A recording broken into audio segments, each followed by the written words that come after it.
देश की कालीन नगरी यानी भदोही में बुधवार को सूक्ष्म लघु एवं मध्यम उद्योग यानी एमएसएमई को बढ़ावा देने के लिए Amar Ujala MSME for Bharat conclave का आयोजन हुआ। कॉन्क्लेव में जहां भावी उद्यम पर चर्चा हुई, वहीं वर्तमान की चुनौतियों से निपटने के तरीके भी बताए गए। सरकार की नीतियां, उनसे लाभ पहुंचाने के माध्यमों पर भी उद्यमियों ने अपनी बात रखी। भदोही में इस कॉन्क्लेव का शुभारंभ केंद्रीय परिवार कल्याण राज्य मंत्री अनुप्रिया पटेल ने किया। उनके साथ भदोही सांसद डॉक्टर विनोद बिंद, जिलाधिकारी शैलेश कुमार और पुलिस अधीक्षक अभिमन्यु मांगलिक शामिल रहे। एमएसएमई का प्रतिनिधित्व करने वाले प्रमुख उद्यमी भी कार्यक्रम में शिरकत करने पहुंचे।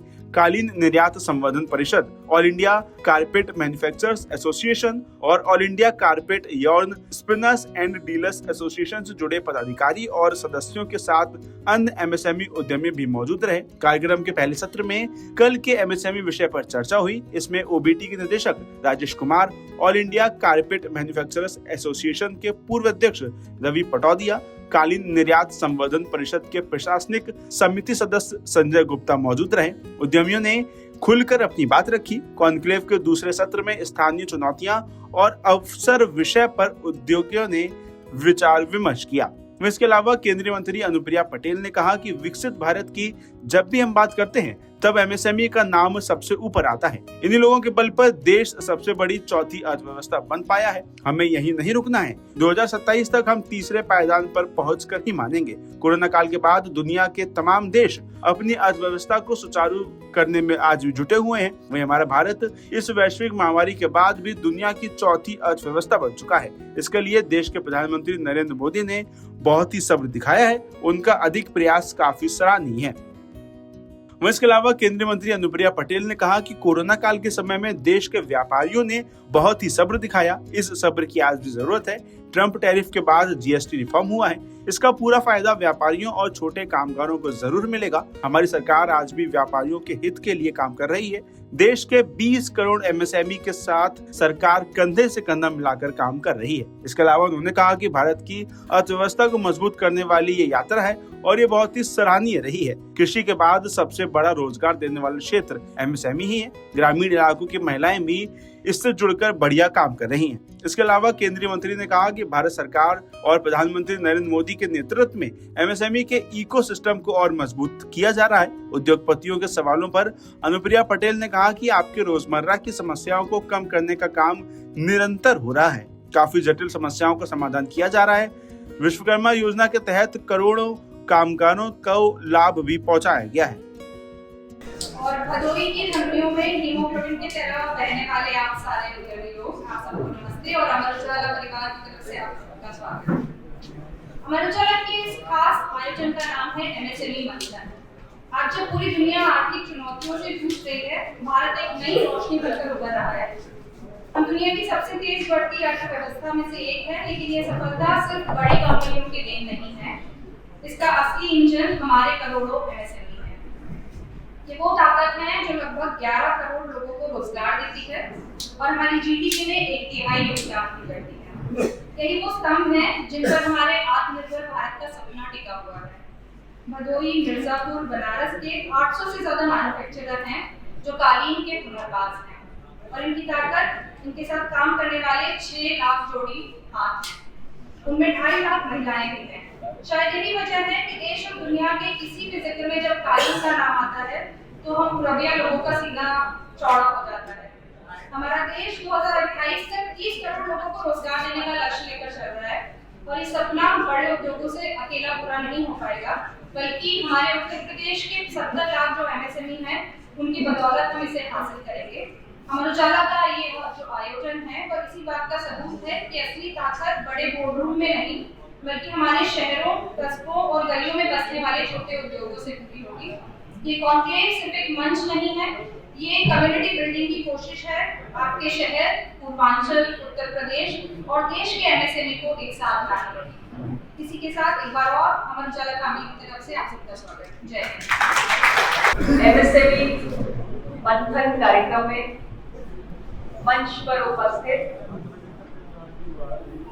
भदोही के अत्यंत लोकप्रिय सांसद आदरणीय डॉक्टर विनोद बिंद जी, इस कार्यक्रम में मेरे साथ उपस्थित यहाँ के माननीय विधायक डॉक्टर आर के पटेल जी, डॉक्टर सुनील पटेल जी, मंच पर मौजूद अमर उजाला की संपादक बहन अंकिता जी, जिलाधिकारी भदोही, अमर उजाला परिवार के सभी सदस्य और भदोही से लेकर मिर्जापुर तक आज यहाँ पर इस एमएसएमई सम्मेलन में आए हुए सभी कारपेट उद्योग से जुड़े हुए सभी मेरे निर्यातक भाइयों, यहाँ पर उपस्थित सभी पार्टी कार्यकर्ताओं और इस विद्यालय के कुछ विद्यार्थी भी मेरे सामने मौजूद हैं।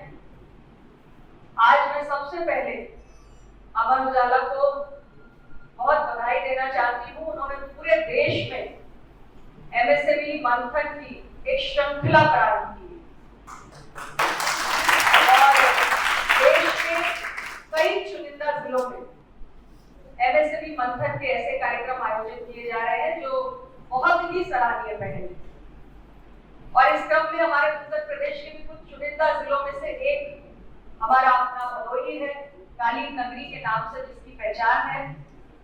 और मैं समझती हूँ कि बहुत ही उपयुक्त समय उन्होंने चुना है, क्योंकि आज देश के अंदर एक बहुत महान प्रयास चल रहा है विकसित भारत एट 2047 के निर्माण। और विकसित भारत की जब हम बात करते हैं तो देश की एमएसएमई हमारे लिए बेहद महत्वपूर्ण हो जाती है। आज हमें गर्व होता है ये कहते हुए कि भारत की अर्थव्यवस्था दुनिया की चौथी सबसे बड़ी अर्थव्यवस्था बन चुकी है और हम यही नहीं रुकने वाले, बल्कि 2027 तक चौथे नंबर से हमें तीसरे पायदान पर पहुंचकर दुनिया की तीसरी सबसे बड़ी इकोनॉमी बनना है।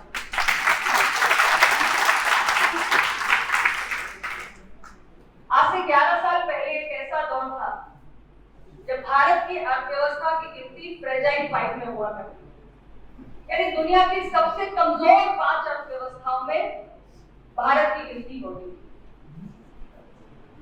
लेकिन आज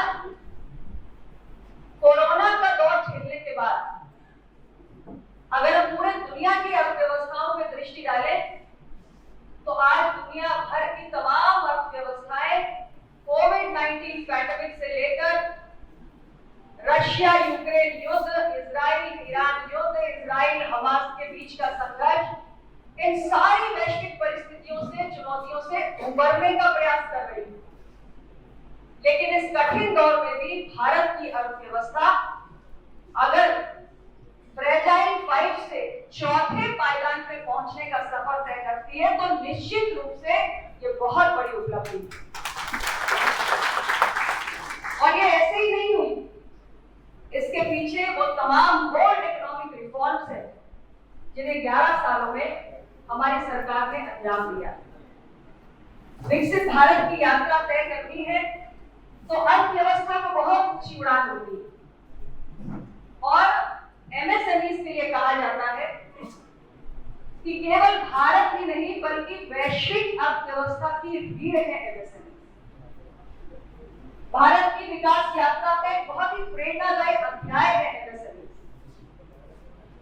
अभी 2 दिन पहले ही माननीय प्रधानमंत्री जब जीएसटी बचत उत्सव पे अपनी बात रख रहे थे तो उन्होंने एमएसएमई के बारे में बहुत बातें कही।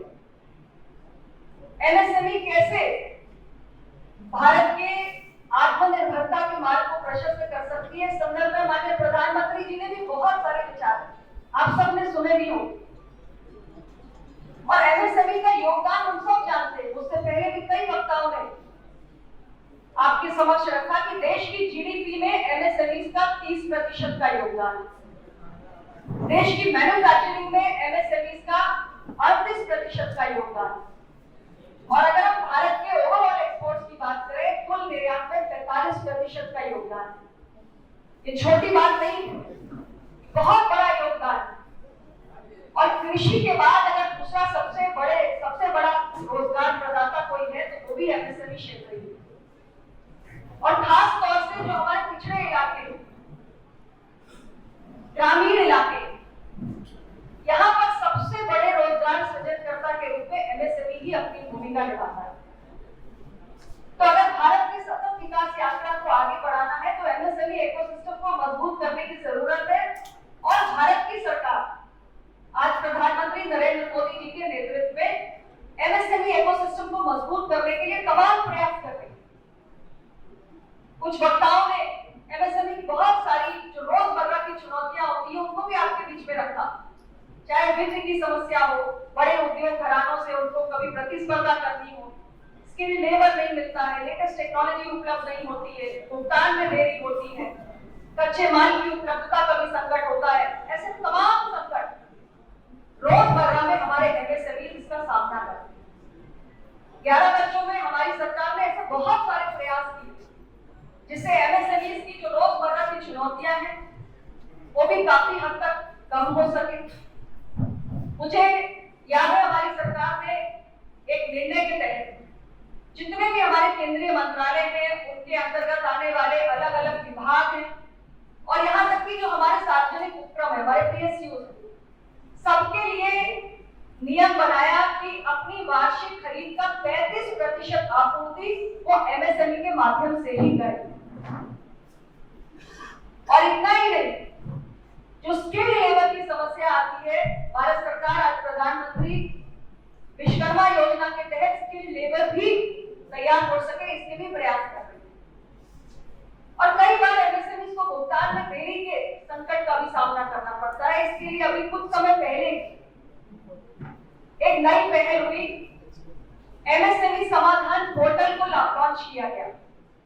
एक ऑनलाइन पोर्टल है जिसके माध्यम से ऐसे तमाम मसले जहां पे एमएसएमई को भुगतान में देरी होती है उनको ट्रैक किया जाता है, उनको मॉनिटर किया जाता है। और सबसे बड़ा जो एक संकट का दौर आया वो कोविड के दौरान, उस वक्त हमारे बहुत सारे एमएसएमई पर इतनी बड़ा संकट था कि शायद वो एमएसएमई बंद भी हो सकते थे। और उस वक्त भारत की सरकार ने emergency credit line guarantee scheme चलाकर 1 करोड़ से अधिक एमएसएमई को बंद होने से बचाया, क्योंकि इन एमएसएमई से बहुत सारे परिवार जुड़े रहते हैं। और हमारे वक्ताओं ने इतनी सारी बातें रखी कि कितने ग्रामीण क्षेत्र में हमारे परिवार हैं जो अपनी रोजी रोटी कमा रहे हैं और किसी भी वक्त वो अन्य काम करते करते भी ये काम कर सकते हैं। तो अगर शायद उस दौर में एमएसएमई हमारे स्थायी रूप से बंद हो जाते तो लाखों की संख्या में रोजगार खत्म हो जाते। लेकिन उस वक्त सरकार ने अपना हाथ आगे बढ़ाया और एमएसएमई को स्थायी रूप से बंद होने से बचाने का काम किया। और यहाँ तक श्रम और पर्यावरण के कानूनों में ऐसे कई बदलाव किए जिसके कारण एमएसएमई को अपने कामकाज के विस्तार करने में सहूलियत मिली।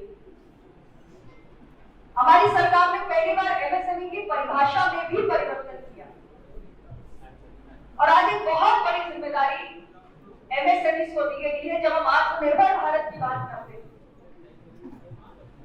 जब हम स्वावलंबी होने का सपना देखते हैं, तब हमारी सरकार ने एमएसएमई को ही इंपोर्ट सब्स्टिट्यूट विकसित करने के लिए भी प्रोत्साहित किया। तो सरकार का पूरा प्रयास है कि हमारा एमएसएमई इकोसिस्टम मजबूत हो। मैं जानती हूं कि एमएसएमई के बहुत सारे अभी भी मसले हैं और खासतौर से ये जो समय चल रहा है, ये जो परिस्थिति है जिसमें आज हमारे सामने 50% के यूएस टैरिफ की समस्या आकर खड़ी हो गई। बहुत सारे निर्यातकों की भावनाओं से सरकार पहले से ही अवगत है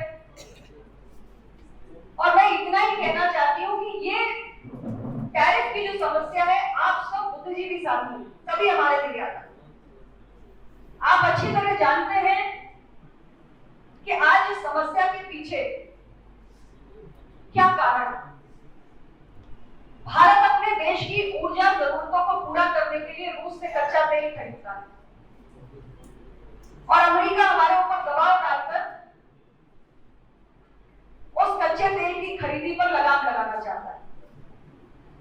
लेकिन भारत अपने राष्ट्रीय हितों के साथ किसी भी कीमत पे समझौता करने वाला नहीं है और इस सरकार में तो कहता ही नहीं सकता।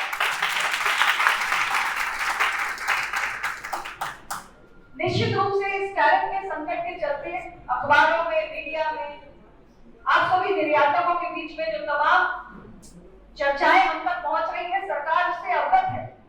आपकी आशंकाएं हैं, आपको लगता है कि अमेरिका के बाजार में जो हमारा शेयर है वो कम हो जाएगा, शायद हमारे एक्सपोर्ट्स थोड़े कम हो जाएंगे क्योंकि हमारे जो उत्पाद है वो कॉम्पिटिटिव नहीं रहेंगे। लेकिन मैं आप सबके बीच आज आपको ये विश्वास दिलाने के लिए आई हूं कि भारत की सरकार इस संकट के दौर में पूरी मजबूती के साथ आपके खड़ी हुई है और किसी भी कीमत पर हमारे निर्यातकों के हिस्सों की रक्षा की जाएगी। और इसके तमाम प्रयास चल रहे हैं। मल्टीप्रोम स्ट्रैटेजी के तहत भारत की सरकार प्रयास कर रही है। हमारे निर्यातकों के हितों की हर कीमत पे हम रक्षा करेंगे। माननीय वित्त मंत्री जी से भी तमाम जो एक्सपोर्टर्स के एसोसिएशन से वो मिले हैं और प्रधानमंत्री जी पूरी तरीके से उनकी सरकार इस मसले को हल करने में लगी हुई है। समय जरूर लग रहा है, ये कठिन समय है। आप सभी से हम यही उम्मीद करते हैं कि आप धैर्य का परिचय दें, इस समस्या का समाधान होगा। आप जानते हैं कि भारत की सरकार आज लगातार हमारे निर्यातकों को अन्य बाजार उपलब्ध हो सके उसके लिए मार्केट डाइवर्सिफिकेशन पर भी बहुत सारे प्रयास कर रही है। और इसके साथ ही जो हमने एक्सपोर्ट प्रमोशन मिशन की घोषणा अपने बजट में की थी, उसके तहत भी जो तमाम उपाय सुझाए गए हैं उस पर भी गौर कर रहे हैं। अमेरिका के साथ हमारा एक बायलैटरल ट्रेड एग्रीमेंट भी होना है, आप जानते हैं। तो ऐसे बहुत सारे पहलू हैं जिस पर भारत सरकार काम कर रही है। भारत सरकार, मैं पुनः कहना चाहती हूँ कि टैरिफ का संकट भी जल्दी दूर होगा। बस थोड़ा आप लोगों को धैर्य दिखाने की जरूरत है। और बहुत सारे आपने कालीन से जुड़े हुए विषय उठाए। निश्चित रूप से जो हमारे लेबर इंटेंसिव सेक्टर्स हैं, चाहे टेक्सटाइल गारमेंट्स हो, श्रिम्प हो, सी फूड हो, जेम्स एंड ज्वेलरी हो, ये कुछ ऐसे सेक्टर्स हैं जिनको लेकर ज्यादा चिंताएं सामने आ रही हैं। लेकिन हमारी कोशिश है कि आपकी चिंताओं का जल्द से जल्द समाधान हो। और कारपेट को लेकर जो कुछ विषय आपने उठाए, कुछ विषय तो ऐसे हैं जो मेरा पुराना मंत्रालय था, ministry of commerce and industry, उससे जुड़ा हुआ है। और मुझे खुशी हुई हमारे भाई माननीय सांसद जी, अभी आपको जो इस विभाग के मंत्री है पीयूष गोयल जी, उनसे मुलाकात की आपकी ले जाकर कराई। तो मुझे लगता है जो सारे विषय आपने कॉमर्स और इंडस्ट्री मिनिस्ट्री से जुड़े हुए यहाँ के हैं, उनको आपने स्वयं फेस टू फेस मंत्री जी के समक्ष रखा भी है और उनके संज्ञान में है। मैं भी अपनी तरफ से प्रयास करूंगी कि आप सबकी जो समस्याएं हैं उनका समाधान हो सके। हम सबकी यही कोशिश है और हम सबकी यही चाहत भी है कि हमारा जो कालीन उद्योग है इस क्षेत्र की एक तरीके से लाइफलाइन है और नई ऊंचाइयों पर जाए। उत्तर प्रदेश की सरकार की निरंतर एक अच्छा एनवायरनमेंट आपके लिए बनाने की कोशिश कर रही है। बहुत सारी योजनाएं चला रही है। अभी बहुत ही जल्दी एक इंटरनेशनल ट्रेड शो का भी आयोजन होने जा रहा है। माननीय प्रधानमंत्री जी स्वयं उसका उद्घाटन भी करने जा रहे हैं। उसका तीसरा संस्करण है। तो इस तरीके के प्रयास भी उत्तर प्रदेश की सरकार करती रहती है। नई एक्सपोर्ट प्रमोशन पॉलिसी भी उत्तर प्रदेश सरकार कुछ समय पहले लाई जब हमारी एनडीए की सरकार उत्तर प्रदेश में बनी। तो राज्य की सरकार, केंद्र की सरकार, ये डबल इंजन की सरकार है और दोनों की ये कोशिश है कि ये उद्योग फले फूले। और फिलहाल में जो समस्याएं आई हैं उनका समाधान निकालने की पूरी कोशिशें जारी है। जल्द ही उनका समाधान भी निकलेगा। और मैं इतना ही कहते हुए आप सभी को बहुत बहुत धन्यवाद देती हूँ। हमारा अमर उजाला मुझे यहाँ पर आमंत्रित किया और मुझे अपने कालीन उद्योग और निर्यात से जुड़े हुए साथियों की भावनाओं से अवगत होने का मौका है। बहुत बहुत धन्यवाद। आज अमर उजाला परिवार द्वारा आयोजित कार्यक्रम में आज के मुख्य अतिथि सड़क से सतत तक शोषित वंचित गरीबों की आवाज उठाने वाले और अपना दल के देश के राष्ट्रीय अध्यक्ष और भारत सरकार में केंद्रीय राज्य मंत्री हमारी राम आदरणीय अमरिया पटेल जी और इस कार्यक्रम में इस जिले के युवा नौजवान जिलाधिकारी महोदय और हमारे सामने बैठे हुए हमारे सीनियर भी हैं और सदन के साथी भी रहे और पेशे से जो है जनरल सर्जन है और जितना सहज सरल है। मैं जब घूम रहा था इलेक्शन में तो कई चीजें आपकी सामने आई। एक डॉक्टर के लिए उसके बड़ा सुखद अनुभव कुछ नहीं होता है। ऐसे हमारे सीनियर डॉक्टर जो है आपके पटेल और दूसरे साथी रहे डॉक्टर सुनील पटेल जी और यहाँ पर उपस्थित उद्यमी जितने भी व्यापक साथी हैं। जब पेड़ लगा तो बहुत से लोगों ने अपने अपनी जो समस्याएं जो सामने रखी और कोई भी परिवर्तन होता है तो स्वाभाविक है कि परेशानियां तो सामने आती हैं। लेकिन मैंने देखा 14 से 25 तक के समय हमारे देश के यशस्वी प्रधानमंत्री मोदी जी वो चुनौतियों से कैसे बाहर देश को निकाल कर ले जाते हैं और जो जिस देश की जो है दुगने के कगार करते हैं उसमें हमारे देश के यशस्वी प्रधानमंत्री मोदी जी ने 29.8 लाख करोड़ का आत्मनिर्भर भारत पैकेज और स्कीम के तहत देश को डूबने से बचाया और इस बात को जो है उन्होंने साबित कर दिया कि क्राइसिस में कैसे बचकर निकला जाता है। हम लोग तो डॉक्टर हैं तो थोड़ा सा मैं पीछे जाना चाहूंगा। जब कोरोना फैल रहा था तो सभी लोगों ने तरह तरह की बातें की और दूसरे देशों ने भी बात किया कि भारत जो है इतने जनसंख्या वाला देश है और इतनी घनी आबादी है। जब कोरोना फैलेगा तो भारत खत्म हो जाएगा। लेकिन मैं अपने देश के यशस्वी प्रधानमंत्री मोदी जी को धन्यवाद दूंगा कि उनकी सोच, उनका धैर्य और खुले वातावरण में हमारे जो साइंटिस्ट हैं उनको काम करने का जो मौका दिए। सबसे पहले अगर कोई वैक्सीन बनाने का काम किया तो हमारे देश ने किया और उस वातावरण से भी हम लोग बाहर निकल। आप दिल्ली बैठे हैं, ये जिसको हम पूर्वांचल का मैनचेस्टर कहते हैं, कालीन की नगरी है। यहाँ का बना हुआ कालीन जो है विदेशी मार्केट में जो है अपना एक अलग तरह की इसको धूम मचाता है। इसकी एक खासियत है कि जो कालीन बनते हैं ये हाथ से बनते हैं और इस पर करीब करीब जो है 1200 से अधिक जो है निर्यातक जो है आज संकट से गुजर रहे हैं। लेकिन उनके साथ साथ करीब करीब जो है 12 से 14 लाख जो है उनके साथ जो बुनकर है डायरेक्ट और इनडायरेक्ट रूप से जुटे। जिस दिन जो है संकट में है तो उससे ज्यादा सबसे ज्यादा संकट अगर किसी को होगा तो जो बुनकर है उससे जो जुटे हुए हैं उनको होगा। सबसे बड़ी समस्या यह है कि जो वायरस होते हैं ये मार्केट है, मार्केट में जो है टर्की हो गया, पाकिस्तान हो गया, वहां पर जो मशीन मेड जो है कालीन जो आते हैं सस्ते दामों पर मिलते हैं।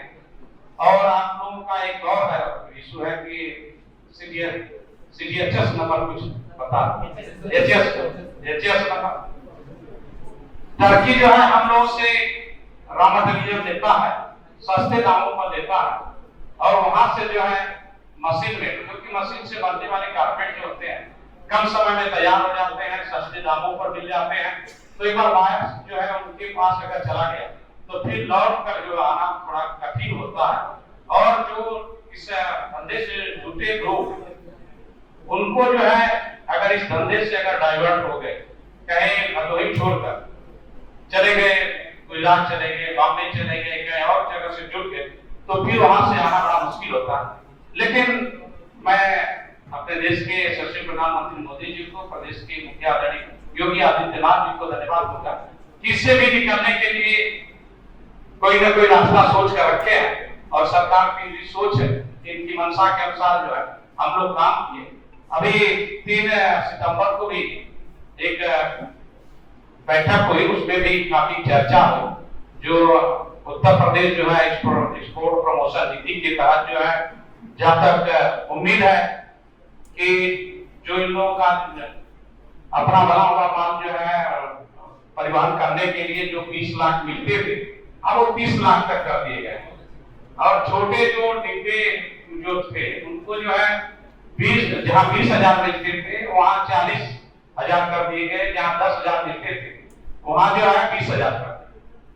तो मैं अपने साथियों से ही कहूंगा कि हमारी सरकार सेंसिटिव है। जो सरकार जो है इतने 14 से 25 तक जहां हमारे पास इंफ्रास्ट्रक्चर नहीं थे, जहां हमारे पास जो स्टार्टअप की संख्या कम थी, चंद थे, आज हमारे पास जो है 1.6 लाख हो गए, जिसमें 17 लाख युवाओं को रोजगार दिया गया।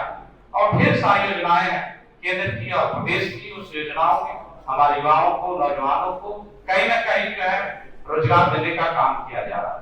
तो उसमें हमें धैर्य रखने की जरूरत है। और सही समय अभी 22 तारीख से जो है जीएसटी रिफॉर्म हुआ है, उसमें जो है मैं कई दुकानदारों के पास घूम रहा था और हम लोग बात कर रहे थे, तो उन लोगों में उत्साह तो बड़ा ही बड़ा है, लेकिन जो उपभोक्ता है उस बात को भी, उनको भी पास जिज्ञासा है और उस बात को जानना चाहते हैं कि हमें किस चीज पर कितना फायदा हो रहा है। तो उसमें भी उनको इतना दीपावली और दशहरा के त्योहार पर ऐसा ऑफर मिला, उसमें सभी लोग खुश हैं। तो हम लोग की जिम्मेदारी बनती है कि उस चीज को भी बताना। लेकिन मैं सभी जितने भी कॉर्पोरेट इंडस्ट्री से जुड़े लोग हैं, दीदी के माध्यम से हम लोग फिर चाहेंगे कि केंद्र में माननीय प्रधानमंत्री जी से एक बार बात हो जाए और जो हमारी वित्त मंत्री है उनसे जो है आप एक बार मीटिंग करा लें कि कुछ और भी डिसीजन निकले। और अभी तक जो है जितने वहाँ की स्थिति थी, कई हमें लग रहा है कि हमारे जो है कालीन उद्योग से जुटे हुए साथी जो है कुछ आप सेटल हो गए।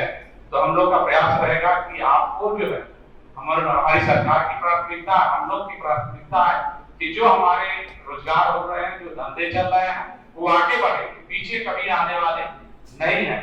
और उसको आगे ले आने के लिए छोटे छोटे जो धंधे हैं, स्कीम आ रही है, जो बुनकर है उनके लिए भी स्कीम है, केंद्र की है, प्रदेश की है। आप जैसे अभी पीयूष भाई ने पर भी बात की थी, उस पर रोड टेप पर भी बात किए थे। तो उसमें जहां तक मैं बात कर रहा था माननीय पीयूष गोयल जी से, तो उन्होंने जिस तरह को समझा रहे थे, तो आप लोगों का कहना कि हमको नुकसान है, लेकिन उनका उनके बताए के अनुसार जो है इसमें आपको फायदा है, नुकसान नहीं। इसमें आपका जो टैक्स लगते हैं, जो ड्यूटी लगती है, वो आपको फिर जो है रिफंड तो हो जाता है। और आईएएस स्कीम है, ईपीसीएस स्कीम है और पीएलआई स्कीम है। माने आपके कई सारी स्कीम है जो छोटे मोटे उद्योग धंधों के लिए एमएसएमई को बढ़ाने के लिए, उसमें आप लोगों को घबराने की जरूरत नहीं है। हमारी सरकार, हम लोग आपके साथ खड़े हैं, आपके धंधे बढ़ेंगे। इन्हीं चंद शब्दों के साथ मैं अपनी बातों को विराम देता हूं और पटेल जी को मैं भदोही की धरती पर, क्योंकि जब मैं सांसद बना हूं तो बहन पहली बार आई है, मैं इनका स्वागत करता हूं। और जब मैं वहां आप सांसद से तो मैं विधायक था, तो कोई भी काम होता था तो मुझे टेंशन नहीं होती थी, इन्हीं के माथे आप रखकर चले आते थे। आप सभी का बहुत बहुत धन्यवाद। इसके अलावा जिलाधिकारी शैलेश कुमार ने कहा कि एमएसएमई से देश भर में 20 करोड़ युवा रोजगार प्राप्त कर रहे हैं। अकेले यूपी में ही 90 लाख से 1 करोड़ युवा एमएसएमई से जुड़े हुए हैं। इसके लिए हमारे उद्यमी बधाई के पात्र हैं। देश की जीडीपी में बड़ी भूमिका निभाने वाले एमएसएमई में सरकार की छोटी बड़ी योजनाओं का भी भरपूर सहयोग रहता है। उन्होंने कहा कि इकोसिस्टम को मजबूत करने के लिए व्यापारियों को, खासतौर से युवाओं को आगे आना पड़ेगा। अगर आप ये वीडियो YouTube पर देख रहे हैं तो हमारे चैनल को सब्सक्राइब करें और बेल आइकन को दबाना ना भूलें। अगर आप Facebook पर ये वीडियो देख रहे हैं तो हमारे पेज को लाइक करें।